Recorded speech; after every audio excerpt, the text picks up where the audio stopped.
Zuby, the British rapper who sounds more American than I do, was recently on the podcast of the Lotus Eaters with Carl Benjamin and Calvin Robinson. I've never paid much attention to Zuby, even though he seems like an interesting and talented guy. He's been defending Andrew Tate for years now, and that usually makes me question a person's intelligence or integrity.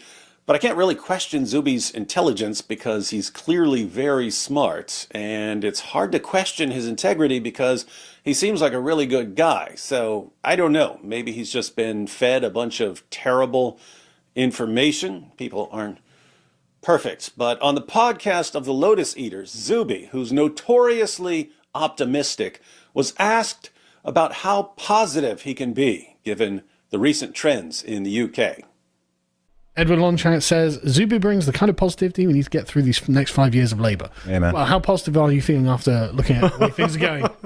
If you don't know what's been going on in the UK, I'm not going to explain it here. Just imagine a train filled with circus clowns and explosives flying off the rails and crashing into an already burning dumpster fire that was lit by mental patients outside an asylum for the criminally stupid.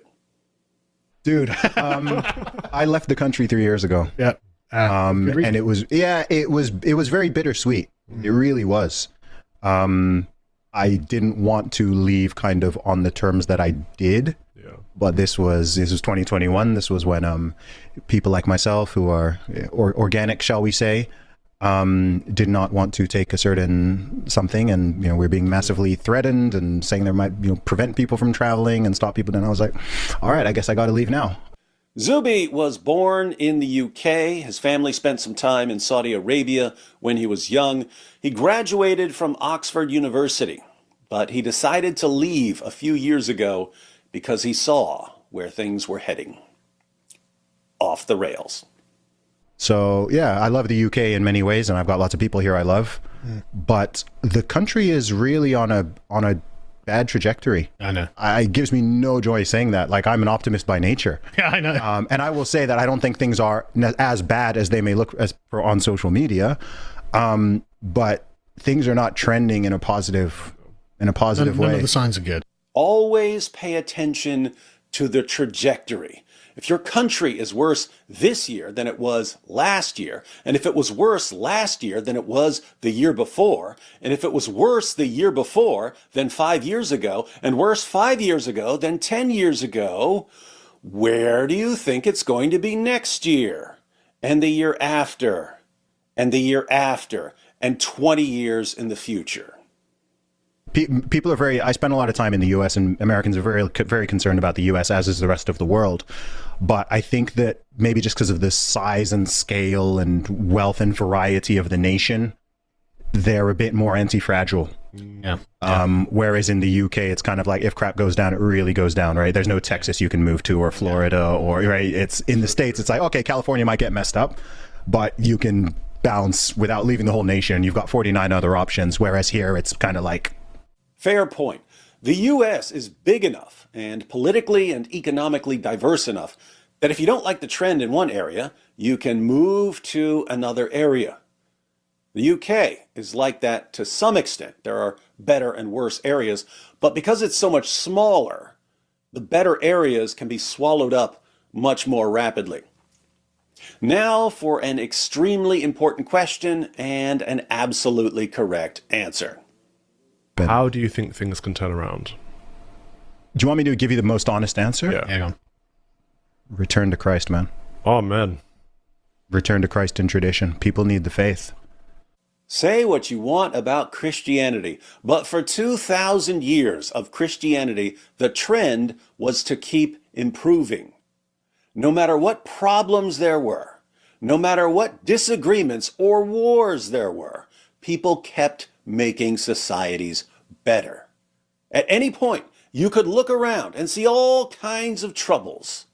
But 50 years later, things would be better. 50 years after that, things would be better still. Genuine progress was somehow built into the system. Then, in our lifetimes, it became super cool to turn away from Christianity. Everyone instantly went totally insane, and Western civilization started crumbling from within.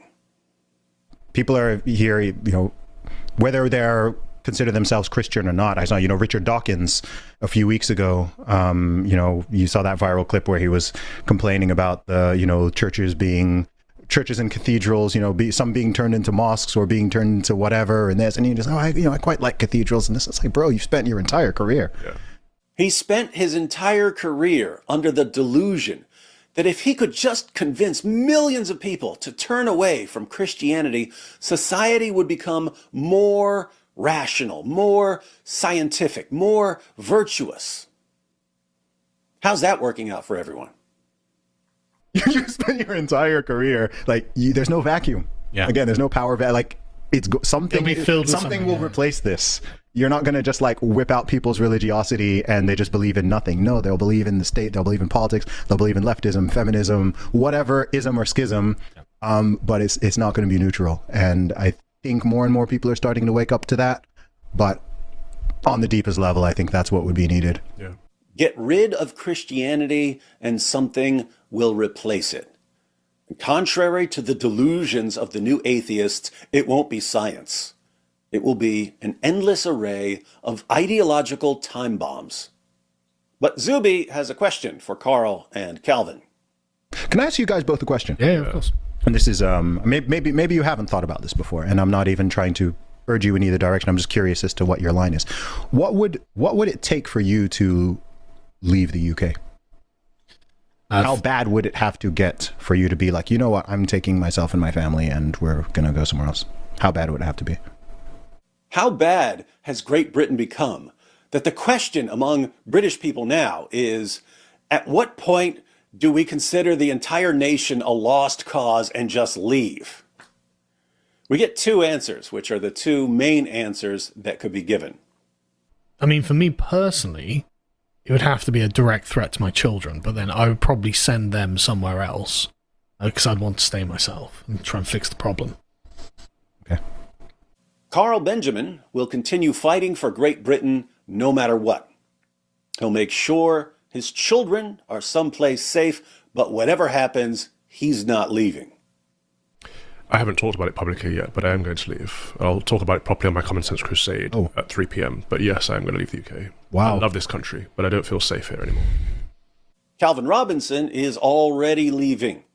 He no longer feels safe in his own country. And he means he doesn't even feel safe from the government. In another part of the discussion, he says that when he got off the plane after a trip not long ago, he was concerned that police were going to arrest him at the airport for something he might have said on social media. Who wants to live in a country where your own government puts a target on your back? I know there are lots of people who would agree with Carl Benjamin here, and others would agree with Calvin Robinson. I say they're both right. It just depends on what you're really after. There are people who need to fight for their country no matter what happens. And there are people who need to say, here's what I want to accomplish in my life, and I don't think I can accomplish it here, so I'm leaving.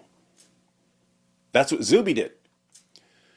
But whether you're on team stay and fight or on team get out while you can, there's one thing that anyone with a drop of common sense can agree on.